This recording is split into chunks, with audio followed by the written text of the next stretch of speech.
maintenant, je voudrais vous parler donc des deux fédérations, on va dire, qui sont en phase montante, qui sont l'IBFA. Pourtant, beaucoup d'athlètes me disent « Oh, l'IBFA, le niveau est faible, zéro niveau par rapport à l'ANAC, c'est zéro. » Alors, je ne suis pas du tout d'accord avec vous, parce qu'il y a des sacrées différences de niveau d'année en année, et l'IBFA monte de plus en plus au niveau du niveau.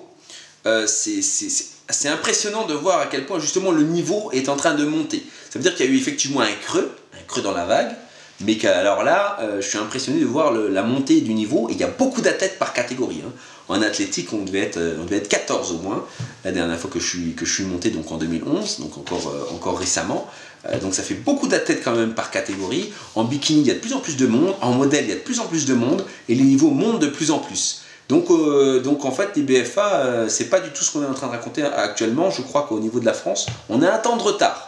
Je crois comme d'habitude, c'est la mentalité française, on reste figé sur nos préjugés et on perd la vacuité, on perd le sens objectif du regard. Et moi, je vous dis que l'IBFA est en train de persévérer. C'est la plus grosse persévérance que j'ai vue hein, au niveau des associations, des fédérations. C'est ce qui marque le plus de différence. Elle revient de loin. L'IBFA est une fédération qui revient de loin et elle est en phase ascendante et le niveau commence à être vraiment sérieux. Donc, le point fort, c'est l'ambiance. L'ambiance est bonne au sein de l'IBFA, notamment si vous allez à Sapri. C'est la seule compétition que j'ai faite des 55 championnats que j'ai pu faire qui se fait en plein air. Donc, très très bien. Super ambiance sur la plage et tout ça. Vraiment génial. Sapri, super. Vous avez Rome également. Bon, bah, l'ambiance sur Rome, on va dire, est plus officielle. Hein, c'est plus fermé. Il y a énormément de monde, même dans les spectateurs et tout ça. C'est impressionnant. Donc, très très bonne ambiance. Le jugement reste malgré tout objectif. Enfin, il est objectif, mais en fait, il est aussi calculé. Objectif et calculé, c'est un petit peu les deux. Mais au niveau du jugement, ça reste quand même correct. Pourquoi? Parce que vous avez des champions qui sont dans les juges.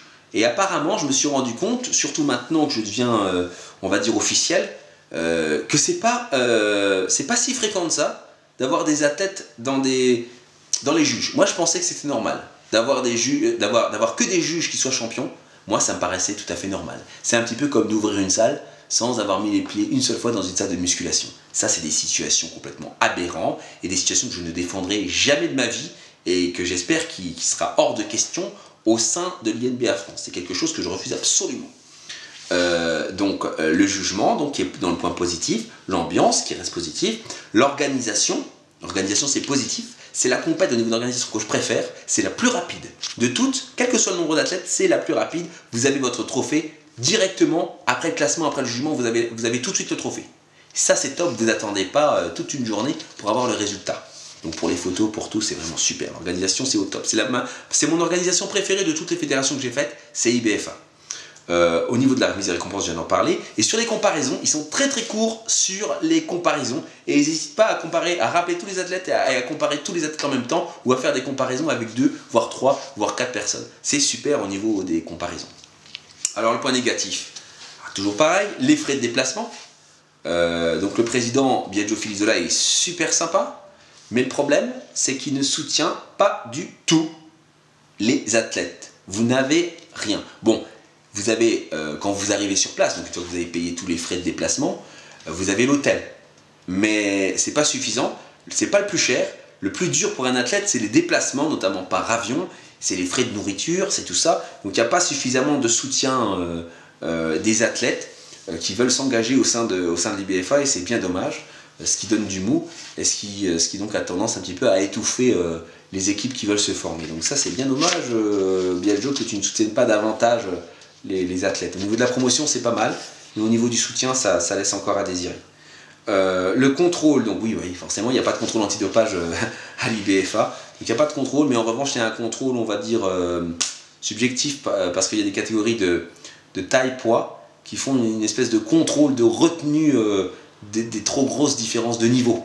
Hein, notamment, vous avez taille plus 2, taille plus 4 ou taille plus 6 en athlétique, qui invite les athlètes qui veulent rester naturels quand même à pouvoir monter sur scène. Donc ça reste quand même intéressant dans l'ensemble. Bon, et puis finalement je vais finir par ça. par la INBA et PNBA. Donc la INBA et PNBA, c'est finalement la fédération de toutes que j'ai choisie. C'est celle que j'ai choisie, j'ai eu du mal, mais j'ai choisi celle-là. Pourquoi? Bon, alors déjà, le point positif, c'est le nombre de catégories. Il n'y a aucune fédération qui peut prétendre avoir autant de catégories qu'à l'INBA et PNBA. Ça, c'est le premier point. Deuxième point, c'est l'esprit. Je vous explique, vous avez deux états d'esprit. Le premier état d'esprit, bien évidemment, c'est l'état d'esprit du champion. Ça veut dire il faut gagner, il faut être impressionnant, il faut tout déchirer sur la scène. Dans cet esprit, vous avez le show, le côté spectacle, et le côté préparation physique, qui sont pris aussi très au sérieux, autant l'un que l'autre. Il n'y a pas que le numéro, il y a aussi ce que vous allez apporter sur la scène. C'est très important, ce n'est pas l'athlète n'est plus un numéro, mais c'est bien un être humain avec des valeurs. Et des valeurs qui peuvent être reconnues dans cette fédération. C'est quelque chose d'exceptionnel et de super.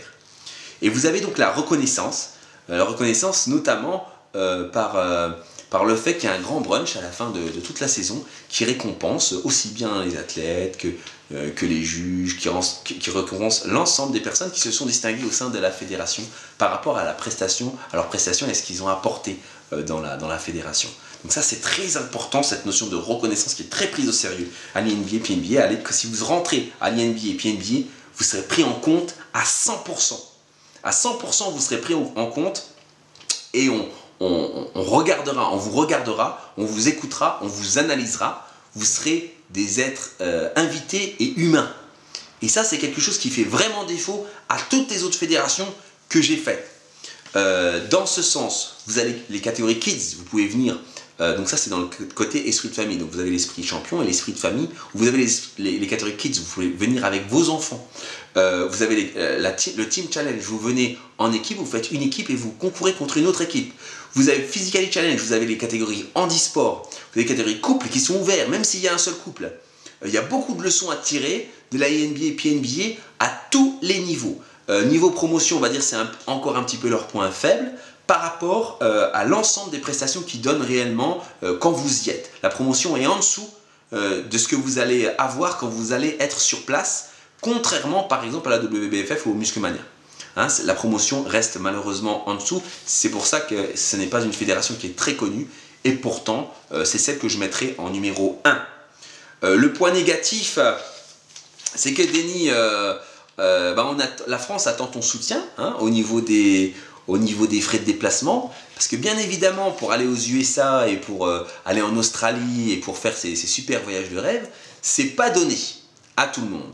Donc là on a une opportunité qui se donne à nous, Français, car déjà on a un représentant INBA France qui est moi-même, donc ça c'est une opportunité, c'est une porte ouverte, et en plus on a bientôt le championnat du monde qui va avoir lieu en Grèce, celui de Zakynthos le 6 juillet, après sélection dans l'équipe de France officielle que je vais arrêter sous forme d'un courrier officiel.